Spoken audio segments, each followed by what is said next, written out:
Hello hi welcome to a new episode of സൗ റെക്കമെൻഡ്സിൽ ഇന്നൊരു സ്പെഷ്യൽ റെക്കമെൻഡേഷനാണ്. എന്തുകൊണ്ട് സ്പെഷ്യൽ റെക്കമെൻഡേഷൻ? ഒബ്വിയസ്ലി നമ്മുടെ ഇന്ത്യൻ സിനിമയെ റെപ്രസെന്റ് ചെയ്ത് ഒരു അന്താരാഷ്ട്ര ചലച്ചിത്രോത്സവത്തിൽ, ഒരു ഇന്റർനാഷണൽ ഫിലിം ഫെസ്റ്റിവലിൽ ഇന്ത്യ റെപ്രസെന്റ് ചെയ്ത് ഒരു സിനിമ പ്രദർശിപ്പിക്കുകയും 94 ശേഷമാണ് കാൻസ് ഫിലിം ഫെസ്റ്റിവൽ, കഴിഞ്ഞ 77ാമത്തെ കാൻസ് ഫിലിം ഫെസ്റ്റിവലിൽ 97 ശേഷം ഇന്ത്യയെ റെപ്രസെന്റ് ചെയ്ത് മത്സരത്തിൽ ഇൻക്ലൂഡ് ചെയ്യപ്പെട്ട ഒരു കുറച്ചെങ്കിലും ഇന്ത്യൻ ഒറിജിൻ ഉള്ള ഒരു സിനിമ എന്ന് പറയാൻ പറ്റിയത് ഓൾ വി ഇമാജിനസ് ലൈറ്റ് എന്ന് പറഞ്ഞ ചിത്രമാണ്. പായൽ കപ്പാടിയെ സംവിധാനം ചെയ്ത ഓൾ വി ഇമാജിനസ് ലൈറ്റ്. ഇതുപോലൊരു പ്രസ്റ്റീജിയസ് ആയിട്ടുള്ള ഒരു ഇന്റർനാഷണൽ ഫെസ്റ്റിവലിൽ പാർട്ടിസിപ്പേറ്റ് ചെയ്യുക, അവിടെ ഗ്രാൻഡ് പിക്സ് അവാർഡ് നേടുക എന്നൊക്കെ പറയുന്നത് തന്നെ റീസൺ ഇനഫ് ആണ് ഒരു സ്പെഷ്യൽ റെക്കമെൻഡേഷൻ ഈ സിനിമ ഈ ഷോയിൽ ഡിസേർവ് ചെയ്യാം. സൗ റെക്കമെൻഡ്സിൽ ഇന്നത്തെ റെക്കമെൻഡേഷൻ ചിത്രം ഓൾ വി ഇമാജിനസ് ലൈറ്റ്, പ്രഭ എന്ന് നനച്ചതല്ല. സിനിമയിലെ കേന്ദ്ര കഥാപാത്രത്തിൽ എത്തുന്നത് കനി, ദിവ്യപ്രഭ, ഛായ കദം, ഋതു ഹാരു ഒക്കെയാണ്. ഇതില് ഒരു മേജർലി ബോംബെ ബേസ് ചെയ്ത് നഴ്സുമാര്, മലയാളി നഴ്സുമാര് ജീവിക്കുന്നതും ഒരു ഹോസ്പിറ്റലിൽ ജോലി ചെയ്ത് ജീവിക്കുന്നതും ആൻഡ് സോ അങ്ങനെ ഒരു കമ്മ്യൂണിറ്റിയിലോട്ടാണ് നമ്മളെ പായൽ കപ്പാടിയ നമ്മളെ കൊണ്ടുപോകുന്നത്.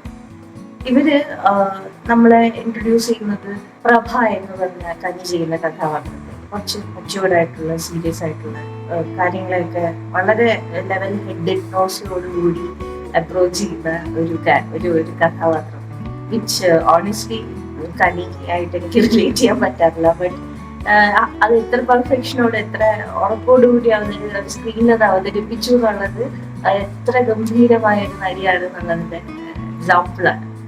ദിവ്യപ്രഭ ഈസ് ഡൂയിങ് അനദർ ക്യാരക്ടർ, മറ്റൊരു നേഴ്സാണ്. അനു എന്ന് പറഞ്ഞ കുറച്ചുകൂടെ യങ്ങർ, ഭയങ്കര ബോൾഡായിട്ടുള്ള യങ്സ്റ്റേഴ്സിന്റെ ഉറപ്പില്ലായ്മയും കൺഫ്യൂഷൻസും ഒക്കെ മനസ്സിലുള്ള ലൈഫ് സ്റ്റൈൽ ഫിഗർ ഔട്ട് ചെയ്തുകൊണ്ടിരിക്കുന്ന സ്റ്റേജിലൂടെ കടന്നു പോകുന്ന ഒരു യങ്ങർ നേഴ്സ്, കുറച്ചുകൂടെ ബോൾഡ് ആയിട്ടുള്ള ക്യാരക്ടർ. ആൻഡ് ഇവരെങ്ങനെയാണ് ഈ അവരുടെ ലൈഫ് ലീഡ് ചെയ്യുന്നത്, അവരുടെ ചലഞ്ചസ് എന്താണ് ലൈഫിൽ, ചെറിയ വലിയ ലൈഫിൽ ബോംബെ പോലൊരു വലിയ നഗരത്തിൽ, ബോംബെയുടെ ഒരുപാട് സിനിമകളിലൂടെ മുംബൈയുടെ പല പല ഷെയ്ഡ്സ് നമ്മൾ കണ്ടിട്ടുണ്ട്.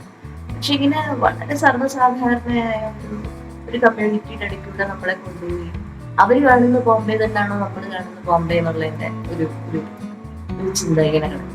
എന്തും ഛായാഗ്രഹം ചെയ്യുന്ന ക്യാരക്ടർ, അവര് എങ്ങനെയാണ് ആ കമ്മ്യൂണിറ്റിയിൽ ജീവിക്കാൻ ശ്രമിക്കുന്നതെന്നും അവർ താമസിക്കുന്നിടത്തുനിന്ന് എങ്ങനെയാണ് ഒരു ഇൻഡസ്ട്രിയലിസ്റ്റ് ഔട്ട്സ്റ്റ് ചെയ്യാൻ ശ്രമിക്കുന്നത്, അങ്ങനെ അവരവരുടെ ചലഞ്ചസ് എസ്റ്റാബ്ലിഷ് ചെയ്ത് അവരതിനെ എങ്ങനെ ഹാൻഡിൽ ചെയ്യുന്നു എന്നതിന്റെ എസ്റ്റാബ്ലിഷ്മെന്റ് എല്ലാം കഴിഞ്ഞ് സെക്കൻഡ് ഹാഫിൽ ഇവര് ഒരു രത്നഗിരി എന്ന് പറഞ്ഞ വില്ലേജിലെത്തുന്നതാണ്. അവിടെ നിന്നാണ് അവരവരുടെ ലൈഫിലെ പൊസിഷൻസ്, അവരവരുടെ ലൈഫിന്റെ ചിന്തപ്പാടുകൾ എങ്ങനെ അവർ ക്ലിയർ ഔട്ട് ചെയ്യുന്നു, ഒരു ക്ലാരിറ്റിയിൽ എത്തുന്നത് എങ്ങനെ എന്നൊക്കെ ഉള്ളത് വളരെ റിയലിസ്റ്റിക് ആയിട്ട്, ശരിക്കും പറഞ്ഞാൽ നമ്മുടെ ജീവിതത്തിൽ നമ്മൾ ഇങ്ങനെയൊക്കെയാണ് അതൊന്ന് ക്ലിയർ ഔട്ട് ചെയ്യുന്നത്.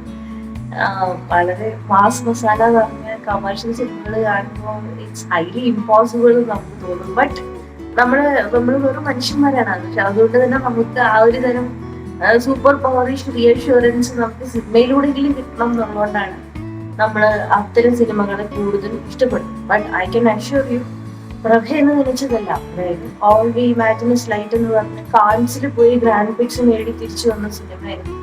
ഒരു മിനിമം ഒരു സത്യജിത് റായ് സ്കൂളിൽ നിന്ന് പാസ് ഔട്ട് ആയ ഒരു സ്റ്റുഡന്റിന്റെ സിനിമയാണെന്ന് നമ്മൾ പറയും. ഡിഡ് യു ഫീൽ കുറച്ച് മാസങ്ങൾക്ക് മുമ്പ് ഈ പറഞ്ഞ ആളുകൾ, പായൽ കപ്പാടിയ സംവിധായകയാണെങ്കിലും, കനിയാണെങ്കിലും, ദിവ്യപ്രഭയാണെങ്കിലും, ഛായ കദം ആണെങ്കിലും, ഋതു ഹാറൂൺ ആണെങ്കിലും, ഇവരെല്ലാവരും അതിന്റെ പ്രൊഡ്യൂസേഴ്സ് മറ്റുള്ളവരെല്ലാവരും കാൻസില് ഗ്രാൻഡ് പിക്സ് അവാർഡ് ജയിക്കുകയും അവിടെ അവര് നമ്മളെ റെപ്രസെന്റ് ചെയ്ത് നിന്നപ്പോ എത്ര ചിന്ത കൊണ്ട് നമ്മൾ എത്ര മാറി നിൽക്കുന്നവരാണെങ്കിലും നമ്മുടെ ഉള്ളിന്റെ ഉള്ളിൽ വി ഫെൽറ്റ് പ്രൗഡ് അല്ലെ. അപ്പോ അങ്ങനെ ഒരു വികാരം നിങ്ങളുടെ ഉള്ളിന്റെ ഉള്ളിൽ നിന്ന് പോയിട്ടുണ്ടെങ്കിൽ നിർബന്ധമായിട്ട് നിങ്ങൾക്ക് മിനിമം ചെയ്യാൻ പറ്റിയത് തിയേറ്ററിൽ ഈ നവംബർ 22 റിലീസ് ആവുമ്പോൾ ഇത് പോയി കാണുക. ഈ സിനിമയെ നിങ്ങൾ ഒരു ടിക്കറ്റ് എടുക്കുന്നതിലൂടെ ടിക്കറ്റ് എടുത്ത് വേണം നിങ്ങൾ ഇതിനെ അപ്രീഷിയേറ്റ് ചെയ്യാൻ, നിങ്ങളതിനെ പ്രോത്സാഹിപ്പിക്കാൻ, നിങ്ങളുടെ സന്തോഷം പങ്കുവയ്ക്കാൻ. അവിടെ വരെ പോയി അത്ര വലിയൊരു ഫെസ്റ്റിവൽ പോലത്തെ ഒരു സ്ഥലത്ത് വരെ പോയി ഇത് അവാർഡ് കരസ്ഥമാക്കിയതിൽ ഹൗ പ്രൗഡ് യു ആർ എന്നുള്ളത് നിങ്ങൾ ഇങ്ങനെ വേണം പ്രൂവ് ചെയ്യാൻ. Guys, take care. I'll meet you